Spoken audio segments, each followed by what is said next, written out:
Alhamdulillahilladzi hadana lihada wa ma kunna linahtadiya laula an hadanallah. Allahumma salli ala sayyidina Muhammadin al-fatihi lima ughliqa wal khatimi lima sabaqa nasiril haqqi bil haqq wal hadi ila siratikal mustaqim wa ala alihi wa sahbihi haqqa qadrihi wa miqdarihil azim. Amma ba'du. Yang saya hormati para orang tua, para sesepuh, para asatidah, Al-Mukarram Bapak Haji Marli, Al-Mukarram Bapak Paijan, bil khusus Al-Mukarram abah saya Abah Mujib, dan Al-Mukarram Al-Ustadz Muzaki, hadirin bapak-bapak yang dimuliakan Allah Subhanahu wa taala. Alhamdulillah, berkat taufik hidayah serta maunah dari Allah Subhanahu wa taala, kita kembali berkumpul di rumah Allah dalam menjalankan salat maghrib berjamaah, kemudian dilanjutkan dengan ta'lim. Semoga perkumpulan kita ini mendapat ridho dari Allah Subhanahu wa taala. Allah ampuni segala dosa-dosa kita, Allah kabulkan segala hajat-hajat kita. Semoga bertambah usia, bertambah dekat kita dengan Allah, bertambah khusyuk, bertambah hadir hati kita ketika zikir kepada Allah, dan semoga majlis kita ini dicatat oleh Allah sebagai amal soleh yang memudahkan kita untuk masuk ke dalam surganya Allah Subhanahu wa taala. Amin. Allahumma amin.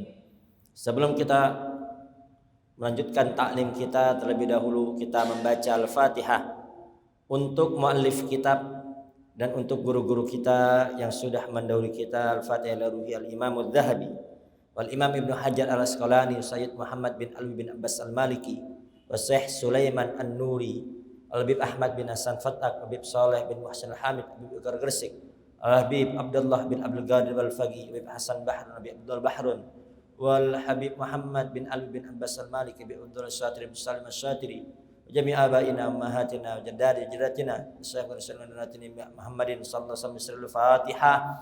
A'udzu billahi minasy syaithanir rajim. Bismillahirrahmanirrahim. Alhamdulillahi rabbil alamin arrahmanir rahim maliki yaumiddin. Iyyaka na'budu wa iyyaka nasta'in. Ihdinas siratal mustaqim. Siratal ladzina an'amta 'alaihim ghairil maghdubi 'alaihim waladdallin. Amin. Hadirin yang dimuliakan Allah Subhanahu wa taala, perlu kita ketahui ya, bahkan sama-sama sudah kita ketahui bahwa kemarin ini kita rakyat Indonesia dihebohkan dengan peraturan yang mana pelegalan mengenai investasi miras. Dan ketahuilah, seorang pemimpin itu bisa masuk surga dengan kebijakannya, dan juga seorang pemimpin bisa masuk neraka juga dikarenakan kebijakannya. Jadi kemarin sempat muncul peraturan perizinan investasi miras ya, yang mana kalau ini benar-benar terjadi, ini akan menjadi dosa jariah. Itu yang tanda tangan, yang buat peraturan, meskipun yang buat peraturannya sudah wafat, akan tapi dia akan terus menerus mendapat dosa jariah. Setiap yang mabuk, setiap yang menjual, setiap yang terlibat di dalam khamar, maka yang mengizinkannya itu terkena dosanya. Ya Allah, meskipun dia tidak minum, meskipun dia hanya di rumah, bahkan dia ibadah, dia sholat, akan tapi dapat transferan dosa. Demikian pula seorang pemimpin bisa mendapat surga, masuk surga juga dikarenakan kebijakannya. Bahkan tanda tangan pemimpin, kebijakan pemimpin ini bisa lebih dahsyat dibanding hanya ceramahnya para ulama. Ulama ceramah, ya, awas jauhi minuman keras, jauhi obat-obatan terlarang. Kemudian ada seorang pemimpin buat kebijakan. Barang siapa yang minum minuman terlarang atau mengkonsumsi obat-obatan terlarang, maka akan didenda sekian miliar dan juga akan dihukum seberat-beratnya. Itu orang yang tadinya minum itu mikir 2 kali. Setiap yang minum, tangkap dia, langsung ditangkap. Itu apa? Otomatis taubat. Hanya dengan kebijakan seorang pemimpin. Itu ulama, kowar-kowar, ceramah dan lain sebagainya, itu masih lebih ampuh tanda tangan dan kebijakan seorang pemimpin. Kiai atau habib ceramah, Jumatan itu wajib. Ya, awas jangan sampai meninggalkan Jumat. Dibanding seorang pemimpin buat kebijakan. Orang Islam yang Jumatan masih keluyuran, maka akan ditahan selama 4 bulan. Mikir 2 kali dia. Langsung tobat, dipaksa tobat kepada Allah Subhanahu wa ta'ala. Makanya ada dalam Sahih Bukhari, sab'atun yudhilluhumullahu fi dhillihi yauma la dhilla illa dhilluh. Ada 7 golongan yang akan mendapat naungan nanti di padang mahsyar, yang mana tidak ada naungan melainkan hanya naungan Allah. Jadi nanti manusia dari zaman Nabi Adam sampai hari kiamat dikumpulkan di satu tempat di padang mahsyar, yang mana matahari itu hanya 1 jengkal. Itu semua kepanasan, semua kesusahan hanya 7 golongan. Nah, yang disebut pertama dari 7 golongan tersebut adalah, yang pertama adalah imamun adil. Imam yang adil, yang kebijakannya tidak bertentangan dengan Al-Quran dan hadis, bahkan dia bisa memaksa orang untuk taubat kepada Allah Subhanahu wa ta'ala. Mengenai haramnya khamr, ini sudah ijma' ulama. Sepakat seluruh ulama bahwasanya tidak ada yang membolehkan menghalalkan khamr. Semua sepakat haram. Di dalam kitab Sulamut Taufik, sesuatu yang haramnya sudah ijma', kemudian kita tabrak, kita halalkan, maka hukumnya bisa murtad. Kenapa? Karena sudah ijma', sepakat seluruh ulama.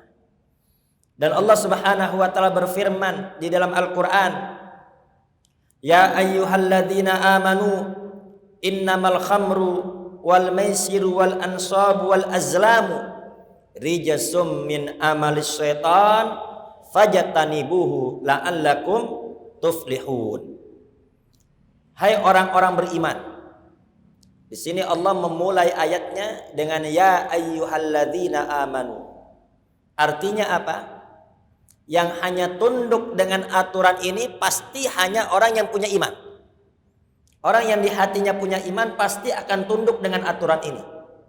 Tapi orang-orang yang di hatinya tidak ada iman, maka dia tidak akan mengindahkan aturan-aturan Allah Subhanahu wa ta'ala. Sebagaimana yang sering kali saya sampaikan, setiap lafaz ya ayyuhalladzina amanu pasti setelah itu ada perintah atau ada larangan. Makanya kalau kita membaca Quran, kita membaca ya ayyuhalladzina amanu, maka kita minta kepada Allah, ya Allah, ya saya termasuk orang-orang beriman. Kuatkan iman kami dan permudahkan kami untuk menjalankan perintah yang akan kau perintahkan, dan mudahkan kami untuk menjauhi larangan yang akan kau larang. Jadi setiap kita baca Quran ya ayyuhalladzina amanu, mantapkan iman kita, kuatkan iman kita, karena setelah itu pasti ada perintah atau ada larangan. Nah, dalam hal ini adalah larangan. Innamal khamru, sesungguhnya khamr, wal maisiru, judi. Maisir, kenapa kok judi dinamakan maisir? Karena itu mendapatkan harta dengan cara yusrun, ya, mendapatkan harta dengan cara mudah, tanpa kerja, tanpa susah payah, tanpa berkeringat bisa dapat harta. Makanya dinamakan maisir. Ya, judi dinamakan maisir. Wal ansabu, ansab ini menyembelih kurban untuk berhala.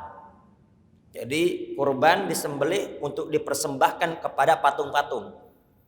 Wal azlamu, mengundi nasib dengan panah. Jadi ansab dan azlam dua tradisi jahiliyah, dua tradisi kesyirikan jahiliyah. Nah, di sini Allah Subhanahu wa taala mengabarkan kepada kita semua sesungguhnya khamar, judi, ansab, azlam itu semua rijasun, najis.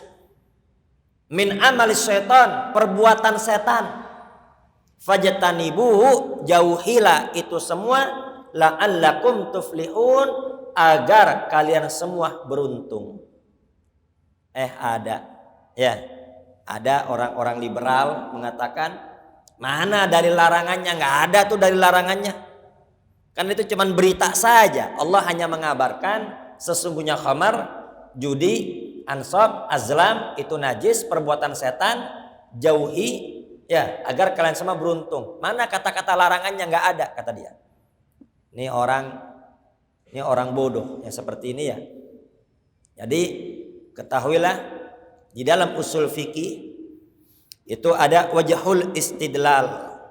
Ya, di sini yang menunjukkan haramnya khamar itu ada 5. Yang pertama, Allah Subhanahu wa taala membarengkan, disebutkan dalam tafsir Sawi, di sini Allah Subhanahu wa taala membarengkan antara khamar, judi dan perbuatan syirik jahiliyah, dijadikan satu. Ya, khamar, judi, ansab, azlam. Kan ansab ma azlam nih perbuatan syirik jahiliyah disebut jadi satu. Bahkan khamar disebut pertama kali. Sebelum Allah menyebut judi, sebelum Allah menyebut menyembelih kurban untuk berhala, mengundi nasib dengan panah, sebelum kesyirikan itu Allah sebut pertama kali adalah khamar. Itu menunjukkan betapa dosanya khamar, disamakan dengan orang-orang syirik. Itu yang pertama. Dalil pertama, khamar disamakan dengan perbuatan syirik. Dalil kedua yang menunjukkan haramnya khamar, rijasun, disebut oleh Allah itu najis, hal yang kotor, rijasun. Itu yang kedua. Dan yang ketiga disebut min amalis syaitan, yang namanya khamar itu adalah amalan-amalan setan, perbuatan setan. Yang mana Allah berfirman, innas syaitana lakum aduwwun fattakhiduhu aduwa. Sesungguhnya setan adalah musuh bagi kalian, maka jadikan setan itu musuh. Jadi khamar itu amalan setan. Ini menunjukkan kalau khamar itu dilarang. Kemudian yang keempat, fajtanibuhu, maka jauhi khamar. Nah, ini perlu dicatat.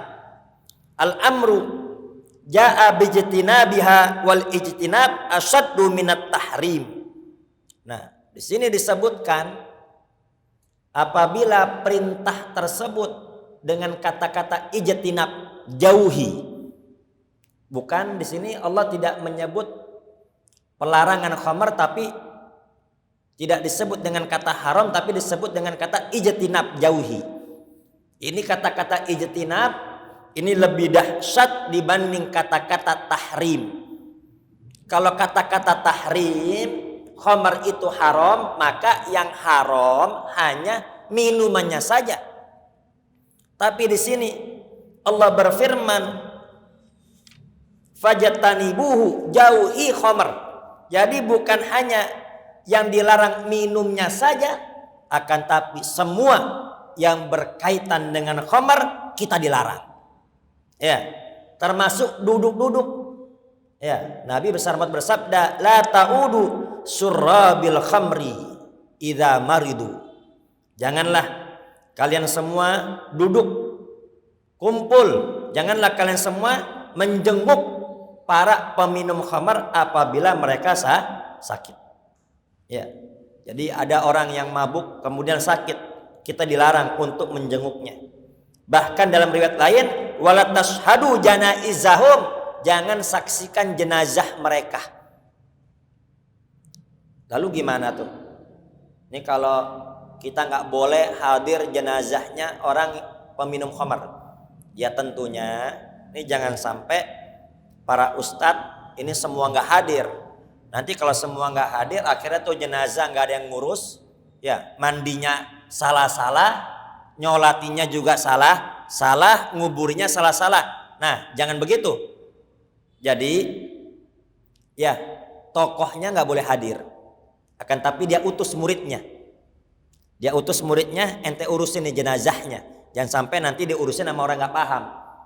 Tetap harus ada yang mandikan, harus ada yang mengkafani, harus ada yang nyolatin, harus ada yang memakamkan. Tapi tokoh-tokoh nggak perlu. Di sini disebutkan jangan saksikan jenazahnya. Bahkan kalau Ibnu Umar la tusallimu ala surbatil khamri, janganlah kalian memberi salam kepada orang yang minum khamr. Ngucapin salam dilarang kita. Ada perkumpulan tongkrongan minum minuman, kita dilarang duduk di situ. Kenapa? Karena kata-katanya fajatanibuhu, jauhi. Jangankan minum, dekat-dekat aja jangan. Jadi kata-kata fajatanibuhu ini asaddu minat tahrim, lebih dahsyat dibanding haram. Kalau kata-katanya haram, maka duduk kumpul nggak apa-apa dong. Yang penting nggak minum. Ya, duduk kumpul nuangin doang boleh, asalkan nggak minum. Ngebeliin, ngebosin boleh, asalkan tidak minum. Ini kalau kata-kata tahrim. Tapi di sini kata-kata fajatanibu, jauhi. Semua yang berkaitan dengan khamar jauhi. Bahkan Nabi besar Muhammad SAW bersabda, lu'inatil khamru bi'ainiha wa syaribiha wa saqiha wa ba'iha wa mubta'iha wa asyiriha wa mu'tasyiriha wa hamiliha wal mahmulati ilaih wa akili thamaniha. Jadi di sini semua yang berkaitan dengan khamar kena bagian laknat. Allah melaknat khamar. Secara zatnya sudah dilaknat. Peminumnya, penuangnya, cuma nuangin doang nggak minum tetap kena. Penjualnya, cuma jual nggak minum tetap kena laknat. Wa mubta'iha, pembelinya hanya beli nggak minum tetap kena laknat. Wa asyiriha, yang meres, yang kerja berarti itu, yang meres kena. Wa mu'tasyiriha, yang minta diperaskan kena laknat. Wa hamiliha, yang bawa, ya, yang bawa. Wal mahmulati ilaih, dan yang minta dibawakan, yang order. Jadi hati-hati nih. Ya, nganterin pesanan khamar itu kena laknat. Ya, nganterin pesanan khamar itu kena laknat. Yang ngorder juga kena laknat. Ya, asal kita tahu. Kalau kita nggak tahu isinya, ya nggak apa-apa. Dan kita juga nggak wajib nyari tahu. Tugas kita cuman nganter. Tapi kalau jelas-jelas, oh ini toko khamar, kita nganter, itu jelas itu. Ya. Jadi yang bawa, yang minta dibawakan itu kena laknat. Dan yang makan hasil khamar itu juga kena laknat. Pokoknya intinya semua yang berkaitan dengan khamar itu dilaknat oleh Allah Subhanahu wa taala. Ya, jadi kata-kata jauhi itu menunjukkan itu lebih dahsyat dibanding haram. La'allakum tuflihun, agar kalian semua menjadi orang-orang beruntung. Artinya apa? Jadi agar kita tidak menjadi orang yang rugi, mendapat bala, mendapat musibah, mendapat azab, maka jauhi semua hal yang berkaitan dengan khamar. Lalu khamar itu apa sih? Nabi besar Muhammad SAW sudah membuat kaidah, yang mana sabda Nabi besar Muhammad ini dijadikan kaidah usul fikih, jadikan kaidah qawaidul fikih. Ya, jadi sabda Nabi ini dijadikan qawaidul fikih. Nabi besar Muhammad bersabda, kullu muskirin khamrun, Wa kullu khamrin haramun. Setiap yang memabukkan itu hukumnya khamr. Dan setiap khamr hukumnya haram. Jadi yang dilarang bukan hanya yang cair saja. Ya. Apapun jenisnya. Kalau itu memabukkan, menghilangkan akal, ya. Khamr itu sama, akar kata seperti khimar. Ya, apa? Kerudung. Kerudung kan penutup. Khamr artinya apa? Itu yang minum akalnya jadi tertutup. Jadi gak sadar. Itu khamr. Jadi apapun yang dapat memabukkan dan menghilangkan akal itu khamr. Apapun jenisnya. Apapun namanya.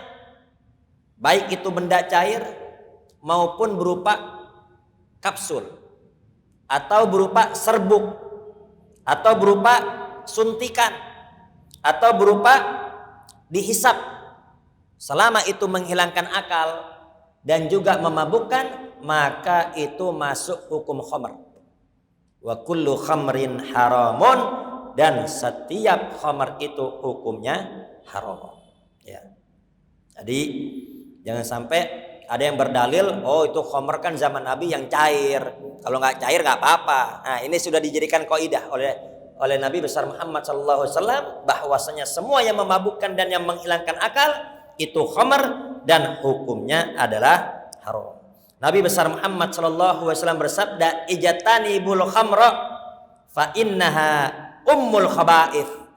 Jauhi khamr karena sesungguhnya khamr ummul khaba'ith. Ummu itu artinya ibu. Ya, ummu artinya ibu. Kenapa kok ibu dinamakan ummu? Ummu. Karena ummu itu tempat kembali. Tempat kembali. Semua tuh anak ya kebanyakan kembalinya ke ibu. Ya, maka dinamakan ummu. Nah, demikian ini ummul khaba'ith, sumber segala perbuatan dosa itu adalah khamr. Kita lihat betapa banyak perbuatan kriminal dan kejahatan itu awalnya dikarenakan khamr. Mulai dari pemerkosaan, perampokan, dan baru-baru ini kan ada seorang TNI yang dibunuh. Pembunuhnya apa? Menembak dikarenakan dipengaruhi oleh apa? Minuman keras. Maka disebut ummul khaba'ith. Jadi kebanyakan tuh yang ada di penjara berbuat kriminal awalnya apa? Pasti mabuk. Maka disebut ummul khaba'ith. Bahkan Abdullah bin Umar berkata, "Innal khamra akbarul kaba'ir." Sesungguhnya khamar itu adalah dosa besar yang paling besar. Bayangkan. Disebut akbarul kaba'ir, dosa besar yang paling besar. Kenapa seperti itu? Ya, hiya akbarul kaba'ir li'annaha babun ila kullil kaba'ir. Karena khamar itu pintunya seseorang berbuat dosa-dosa besar. Jadi kalau udah masuk pintunya, udah minum khamar, maka dia akan berbuat dosa-dosa besar yang lainnya. Makanya kita dapati kisah Barsiso. Ya, dulu di zaman dulu ada Barsiso, Pak. Ulama. Ya, di zaman dahulu, bukan zaman Nabi besar Muhammad. Ada ulama hebat Barsiso. Ya. Ini dia ditawari wanita cantik. Kemudian ditawari juga minuman keras. Akhirnya dia milih yang paling apa? Menurut dia yang paling ringan dah. Ini kisah panjang sebetulnya. Ini kisah panjang, singkat saja. Jadi di antara zina, di antara membunuh dan juga minuman keras. Jadi sama setan dia dipengaruhi. Sama setan ditipu, kalau kamu ingin ibadahnya lebih kuat lagi, nih awalnya kamu harus melakukan 3 ini. Pilih dah salah satu. Membunuh, wah dosa besar kata dia. Berzina, dosa besar. Minuman keras, dosa besar juga. Tapi ini paling ringan kayaknya nih. Mungkin nih minum ini paling ringan. Dia minum akhirnya. Setelah dia minum, akhirnya gak sadar, itu wanita diperkosa sama dia. Setelah diperkosa, selesai, dia sadar, wah ini bahaya ini. Ini bisa lapor nanti, dibunuh akhirnya. Semua 3-tiganya dilakukan dikarenakan apa?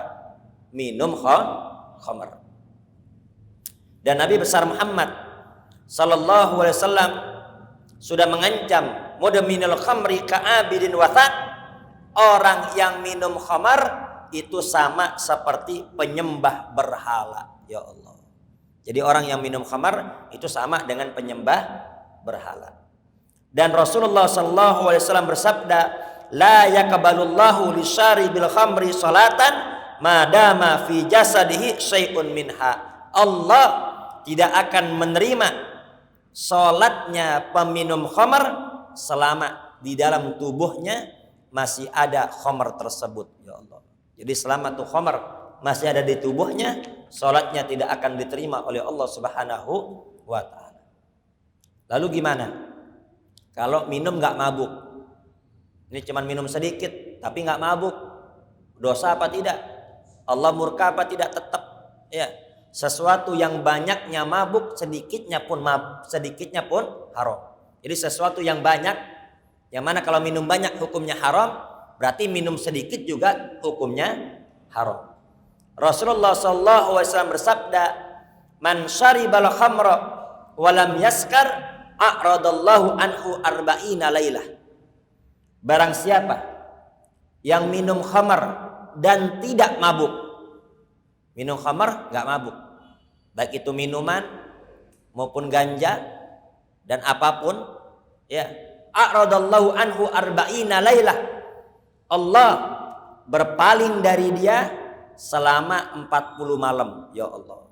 Jadi 40 malam Allah murka kepada dia. Ini kalau ada bos atasan murka kepada kita, maka ya udah, ini ke depan kita nggak tahu nih kontrak diperpanjang apa tidak. Tahun depan kita, ini bulan depan kita masih kerja apa tidak, kita tidak tahu. Ya. Lalu gimana? Kalau yang murka adalah Allah, yang berpaling adalah Allah. Kepada siapa lagi kita akan minta tolong kalau Allah sudah murka? Kalau manusia murka kita masih bisa tolong sama yang lain. Tapi kalau Allah sudah murka, minta tolong sama siapa lagi? Wa man syaribal khamra wa sakira lam yaqbalillahu minhu sarfan wala adlan arba'ina lailah. Dan barang siapa yang minum khamar dan mabuk. Kalau tadi minum khamar tidak mabuk. Nah yang sekarang minum khamar mabuk. Allah tidak menerima baik ibadah sunnahnya maupun ibadah wajibnya arba'ina lailah selama 40 malam. Ya Allah. Jadi ibadah wajibnya, ibadah sunnahnya selama 40 malam tidak diterima oleh Allah Subhanahu wa taala. Salat wajibnya, salat sunnahnya, puasa wajibnya, puasa sunnahnya, sedekah wajibnya, sedekah sunnahnya ditolak, tidak diterima oleh Allah Subhanahu wa taala. Fa in mata fiha mata ka'abidin wathan, seandainya dia mati belum tobat. Ya, mati belum tobat, maka dia mati seperti penyembah berhala. Artinya apa? Mati iman Islamnya sudah dicabut oleh Allah Subhanahu wa taala. Wa kana haqqan 'ala Allah an yusqiyahu min tinatil khabal, dan berhak bagi Allah untuk meminumkan dia dari tinatil khabal. Ini sahabat bertanya, "Ya Rasulullah, wa ma tinatul khabal?" Apa itu tinatul khabal? Dijawab oleh Nabi, "Usaratu ahlin nar, al-qaih wad dam." Ini adalah perasannya penghuni neraka. Itu penghuni neraka disiksa, itu keluar darah dan nanahnya diminum kepada orang-orang yang minum khamar dan belum tobat kepada Allah Subhanahu wa taala. Ya. Kemudian dalam riwayat lain, man mata wa huwa yashrabul khamra saqahullahu min nahril gautah. Barang siapa yang mati dan dia masih minum khamar, belum tobat, maka dia akan diminumkan dari sungai Gautah. Ini sungai Gautah di dunia nggak ada. Ada di mana? Di neraka. Jadi akan diminumkan dari sungai Gautah. Wa huwa ma'un yajri min furujil mumisat. Jadi air sungai Gautah itu berasal dari kemaluan para pelacur. Jadi itu para pelacur nanti akan disiksa dari kemaluannya akan mengeluarkan cairannya tersebut akan diminumkan kepada orang-orang. Ya, yang disebut pelakor adalah wanita-wanita pelacur. Ya, yang mana ini nanti yang akan dimusuhi oleh penghuni neraka. Bayangannya seperti ini, Pak. Ini kita berada di suatu ruangan. Ini kan ruangan tertutup ini kan, AC. Tiba-tiba ada yang ngentut, Pak. Bau kita nggak kuat, ya kan? Itu kalau ketahuan pasti kita marahin. Oh, kamu nih bikin bau aja. Ya. Nah, itu penghuni neraka semua akan memusuhi para pelacur. Ini ada pelacur kan terang-terangan. Nggak apa-apa saya di neraka. Nanti biar bisa ketemu sama artis-artis. Ya Allah. Ya. Neraka dijadikan mainan, itu kurang ajar namanya. Ya. Hadirin yang dimuliakan Allah Subhanahu wa taala. Di sini ada kisah yang sangat menarik, bahwasannya ada seorang yang sudah bertaubat ditanya, su'ila ba'du ta'ibin an sababi taubatih, wahai fulan, engkau bisa taubat kembali kepada Allah dengan sebab apa? Jadi ini dulu dia kerjaannya suka nyolong kain kafan. Jadi saking susahnya ekonomi pada zaman itu, sampai dia nyolong kain kafan untuk dijual lagi. Dia cerita, kuntu anbusul kubur faraitu fiha amwatan masrufina anil qiblah. Jadi dulu kerjaan aku suka menggali kubur untuk aku curi kain kafannya, dan kebanyakan mayit yang aku gali kuburnya itu sudah tidak lagi menghadap ke kiblat. Bayangkan, padahal siangnya waktu dimakamkan itu masih menghadap kiblat, Pak. Tapi malamnya sudah berbalik dia. Sudah tidak menghadap ke kiblat. Fasa'altu ahlihim anhum. Aku tanya sama keluarganya. Ini kenapa nih fulan bin fulan kok kerjanya waktu di dunia ngapain? Nah, kanu yasrabunal khamra fid dunya wa matu min ghairi taubah. Kebanyakan di antara mereka itu waktu di dunia suka minum khamar dan mati belum taubat kepada Allah Subhanahu wa taala. Jadi kebanyakan apa? Itu jenazahnya sudah tidak lagi menghadap ke arah kiblat. Bahkan ini Fudail bin Iyad punya murid yang selalu hadir di majelisnya. Ini muridnya suka ngaji. Tiba-tiba nggak kelihatan. Lama nggak kelihatan. Kemudian Fudail bin Iyad memerintahkan salah satu muridnya, coba cari, ini kemana fulan bin fulan. Ketika dicari ternyata lagi sakit. Akhirnya Fudail bin Iyad hadara inda tilmidin lahu hadaratul wafatu faja'ala yulakinuhu syahada wa lisanu la yantiqu biha. Ternyata ketika dijenguk ini muridnya sudah sakratul maut. Ya, ketika dijenguk sakitnya udah parah, udah hampir wafat. Kemudian ditalkini la ilaha illallah, la ilaha illallah berulang-ulang. Tapi ini murid nggak bisa ngucapin la ilaha illallah. Bahkan sekalinya berkata, ini keluar kata-kata la aquluha wa ana bariun minha. Aku tak bisa mengatakan lafaz itu dan aku berlepas diri darinya. Bayangin. Ini kalau kata-kata berlepas diri dari la ilaha illallah berarti gimana, Pak? Murtad berarti. Ini Fudail bin Iyad dengar itu, fa kharajal Fudail min indihi wa huwa yabki.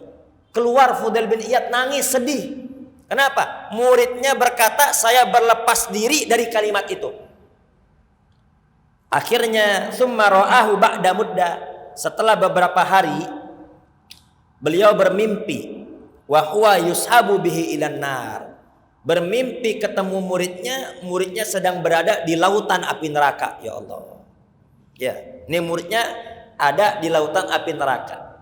Ini Fudail bertanya, ya miskinu bima nuzi'at minkal ma'rifah. Alangkah apesnya kamu. Kenapa kok iman kamu bisa lepas? Dulu kan kamu rajin ngaji, rajin majelis ilmu. Kenapa kok iman bisa lepas? Cerita nih muridnya. Ya Ustadz, wahai guru, kana bi illatun, dulu aku punya penyakit. Fa'ataitu ba'dal atibba, lalu aku datang berobat ke seorang dokter. Faqala li, dokter tersebut memberikan saran kepada aku, tasrab fi kulli sana qadahan minal khamri, kamu harus minum tiap tahun segelas khamr. Jadi tiap tahun kamu harus minum segelas khamr.